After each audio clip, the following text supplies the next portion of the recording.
Carnivore est en effet un film à la première personne du pluriel, écrit et réalisé par deux frères comédiens, Jérémy et Yannick Régnier.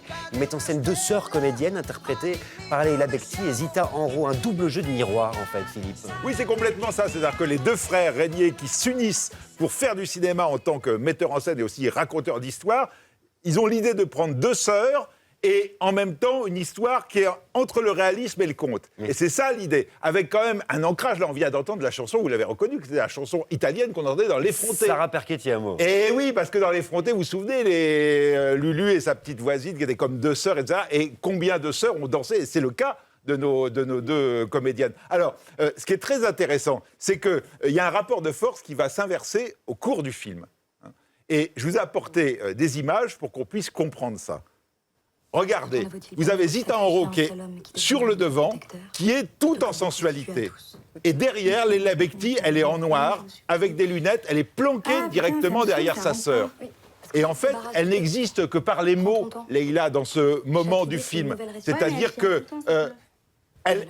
même s'il y a un gros plan qui vient la chercher là, elle a un problème d'incarnation avec son corps, toute la sensualité du corps est chez sa sœur, qui en plus est en train de travailler une adaptation de Sade. Hein. On est sur Justine de Sade.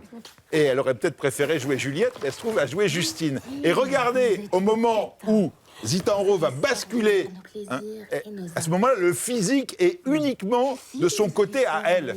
Et les armes de Leïla Bekti, c'est uniquement les mots. Et quand l'autre la fait taire, elle est obligée de lui demander de s'arrêter parce que ça lui fait trop mal. Hein.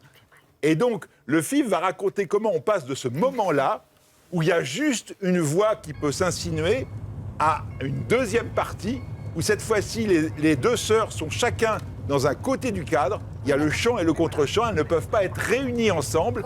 Et cette fois-ci, la maîtrise de la parole va par la maîtrise du corps. Et regardez, Zita Enro, elle ne sait plus quoi faire dans le cadre. Elle se tripote les cheveux, elle essaye d'exister. Elle a perdu littéralement son existence, comme si sa sœur l'avait vampirisée. Et ça, ce qui est très intéressant, c'est que cette histoire très simple est racontée à partir de la direction d'actrice et à partir d'une envie de cinéma, de créer des choses en s'accommodant d'une histoire qu'on va pousser vers le conte, pour pas être trop dans le réel. D'une histoire et d'une tradition aussi hitchcockienne par instant. Zoé, qu'est-ce que vous en avez pensé ? Alors moi, j'ai adoré ce film, même s'il a plein de défauts de premier film, pour trois raisons. D'abord, pour Leïla Bekti et Zita Enro.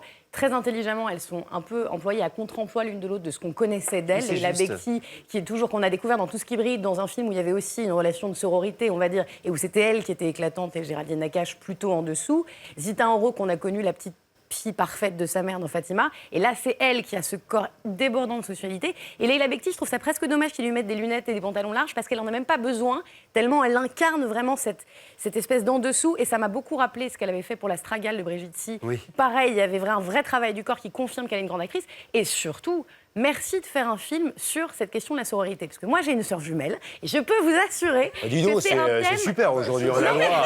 C'est le grand étalage. Sur la répartition des rôles qu'il peut y avoir dans une sororité comme ça. Parce que souvent, on fait des films sur les frères. Souvent, c'est les garçons qui font les films.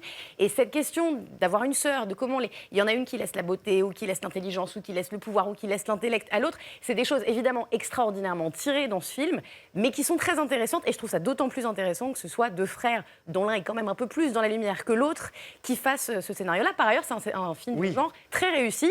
Et dans ce sens-là, moi, j'avais vraiment les jetons à la fin, quoi. Guillemette. Et puis c'est un film de genre sur le cinéma et à quel point le cinéma est vorace. Oui. C'est-à-dire le cinéma vous dévore. C'est pas simplement la célébrité, c'est à quel point être comédienne, ça peut mener à tous les excès parce que vous êtes guidé par une envie dévorante qui peut aller jusqu'à la violence. Surtout s'il y a un cinéaste manipulateur entre les deux.